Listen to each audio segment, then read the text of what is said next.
నా ఉద్యోగం నాదే, నేను ఇక్కడ చదువుకుంటా, అమెరికా వెళ్ళిపోతా, ఆస్ట్రేలియా వెళ్ళిపోతా, నేను సెటిల్ అయిపోతా. సెటిల్ అయిపోయేది నాకు అర్థం కాదు. నాకు మరోలా అనుకోవద్దు.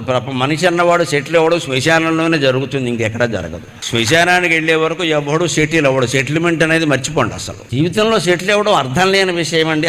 అలా మాట మాట్లాడకూడదు. జీవితం అయిపోయినప్పుడే సెటిల్ అవుతాడు. జీవితం ఎప్పుడు మొదలైంది? కన్ను తెరిచినప్పుడు. ఎప్పుడు ముగుస్తుంది? కన్ను మూసినప్పుడు. సెటిల్ అవ్వడం ఉండదు. ఇంకా నువ్వు చెట్లు అవుతావు, కొండలు అవుతావు, నదులు అవుతావు, సెటిల్ అవ్వవు. ఉద్యోగం వచ్చినంత మాత్రాన సెటిల్ అయినట్టు కాదు. వివాహం అంటే సెటిల్ కాదు, షటిల్. ఇటు ఆడతారు, అటు ఆడతారు. ఇక్కడ అదే పెద్ద షటిల్ కాక. అది వీరు కొడతారు, వారు కొడతారు, వాసిపోతూ ఉంటుంది ఇక్కడ ఎడాపెడ. పెళ్ళు అని తొందరపడిపోతుంది. ఇవాళ పత్రికల్లో కూడా చూసా, వివాహం కాని యువత 23% ఉన్నారట. 50% ఉన్నా నష్టం లేదు, తొందరపడకండి. ప్రమాదం ఏం జరగలేదు ఇక్కడ.